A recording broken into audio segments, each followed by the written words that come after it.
পূর্ব বর্ধমান জেলার ছোট বৈনান গ্রামে নতুন পোস্ট অফিসে শুভ উদ্বোধন করা হলো। দেশের স্বাধীনতার আগে থেকে রয়েছে এই পোস্ট অফিস। যুবগোষ্ঠীর উদ্যোগে প্রায় 4.5 লক্ষ টাকা ব্যয় করে নতুন পোস্ট অফিস তৈরি করা হয়েছে।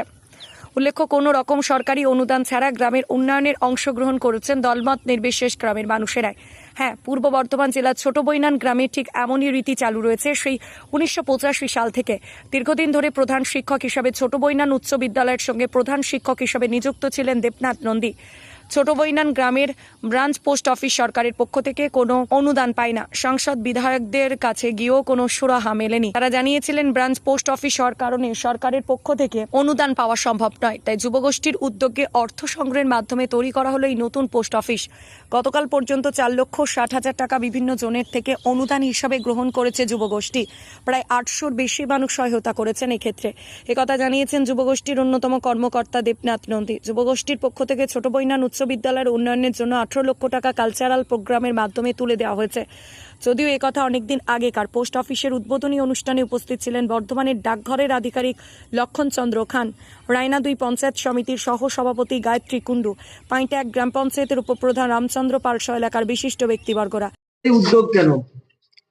আমাদের ছোট বৈনান গ্রামের একটা ট্র্যাডিশন আছে, দলমত নির্বিশেষে আজ 1985 সাল থেকে গ্রামের ডেভেলপমেন্টের সরকারি অনুদান ছাড়া গ্রামের মানুষের সাহায্যে, গ্রামের মানুষের পরিশ্রমে গ্রামের ডেভেলপমেন্টে আমি দীর্ঘদিন এই স্কুলের সঙ্গে যুক্ত ছিলাম প্রধান শিক্ষক হিসাবে। সেখানে যুবগোষ্ঠী প্রায় 18 লক্ষ টাকা নিজেদের অনুষ্ঠান করে বিভিন্ন কালচারাল প্রোগ্রাম করে স্কুলকে তুলে দিয়েছে, যখন কোনো আমরা সরকারি অনুদান কিছু পাইনি। তখন অনেক আগের কথা বলি। এই ছোট Bainan post office branch post office, এরও কোনো সেন্ট্রাল গভর্নমেন্টের কোনো অনুদান পাওয়া যায় না। আমি আমাদের এমপি সাহেবের কাছে গিয়েছিলাম, এমএলএ সাহেবের ম্যাডামের কাছে গিয়েছিলাম, কিন্তু সেখানে আমাদের এই পোস্ট অফিসের সরকারি অনুদান পাওয়ার কথা না, যেহেতু এটা ব্রাঞ্চ পোস্ট অফিস। তখন আমরা ঠিক করলাম, এটা ভগ্নদশা অবস্থা ছিল, মাল্টি বিল্ডিং ছিল, তাই সাপ খুব বেরোতো, স্কুলের ছেলেদের বাচ্চাদের খুব অবস্থা হতো। সেই সময় থেকে আমরা চেষ্টা করছিলাম বিল্ডিংটাকে যাতে একটু করে দেওয়া যায়। যুবগোষ্ঠী হচ্ছে আমাদের চালিকা শক্তি। আমি যদিও 62 বছর বয়স, যুবক নই, তবুও যুবগোষ্ঠীর আমার অ্যাক্টিভ সমস্ত ছেলেরা আপ্রাণ পরিশ্রম করে তাই আমরা 4 লক্ষ, গতকাল পর্যন্ত 4,60,000 টাকা তুলেছি। খরচও ওই রকমই হয়ে যাবে। 1 সপ্তাহের মধ্যে আমরা আয় ব্যয় টোটাল হিসাব একটা বুকলেট আকারে বিভিন্ন পাবলিক প্লেসে আমরা দিয়ে দিই। এটা আমাদের ট্র্যাডিশন। হিসেবটা আমরা হিসেবের ব্যাপারে কারো মনে যাতে কোনো সন্দেহের অবকাশ না থাকে, যেহেতু এটা জনগণের পয়সা।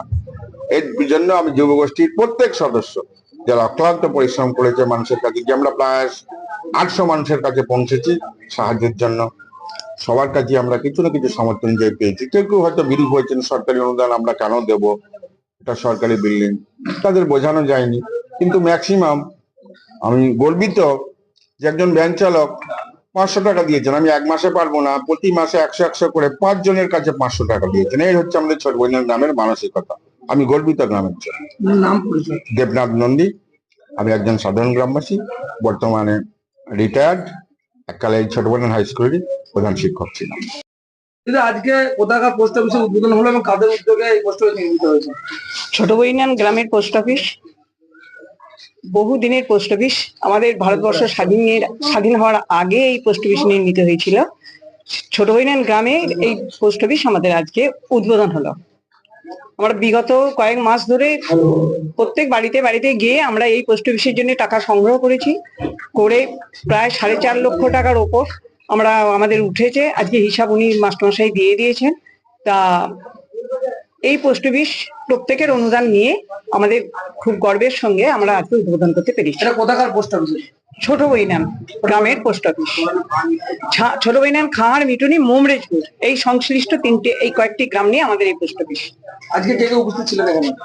আমাদের এখানে উপস্থিত ছিলেন বর্ধমান থেকে ডাকঘর বিভাগের আধিকারিক মহাশয় এসছেন, এবং বর্ধমানের আরো আধিকারিক বৃন্দ এসছেন, শেয়ারা বাজার থেকে এসছেন, এবং আমাদের গ্রামের সংশ্লিষ্ট যুব গোষ্ঠীর উদ্যোগে এবং গ্রামবাসী প্রত্যেকে এই যুবগোষ্ঠীর উদ্যোগে আমাদের এই পোস্ট অফিস নির্মিত হয়েছে।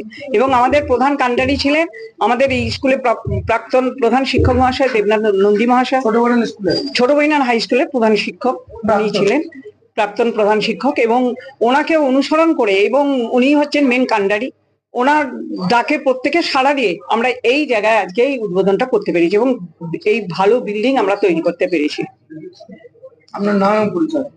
আমার নাম গায়ত্রী কুন্ডু, রায়না 2 নম্বর ব্লকের আমি সহকারী সভানেত্রী।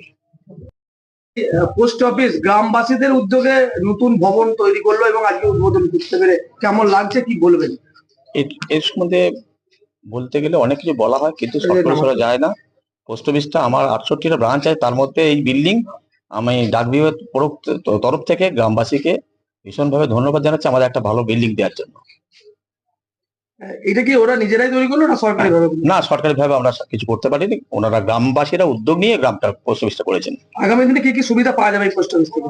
আগামী দিনে আমরা চেষ্টা করছি সমস্ত পোস্টালের যত স্কিম আছে চেষ্টা করছি, এবং আমরা ওনাদের ডিমান্ড আছে আধারের জন্য। আধার একটা দুটো আমরা তো সরাসরি আধার দিতে পারি না, তবে আমরা ক্যাম্প দিতে পারি, সেটা চেষ্টা করবো যাতে এই গ্রামবাসীরা 2-1টা ক্যাম্প করতে পারেন এখানে, যাতে এখানকার মানুষের মানে সুবিধার্থে 2টো ক্যাম্প দেওয়া যেতে পারে, আমরা চেষ্টা করবো। আচ্ছা, এখানে তো আপনারা বলছেন যে এখানে অ্যাকাউন্ট হোল্ডার দরকার, কিন্তু এখানে অ্যাকাউন্ট কিন্তু কম্পিউটারের তো ব্যবস্থা নেই। কম্পিউটার ব্যবস্থা রয়েছে, যে ব্যবস্থা রয়েছে সেই ব্যবস্থাটাতে মধ্যেই কম্পিউটারের কাজগুলো হবে।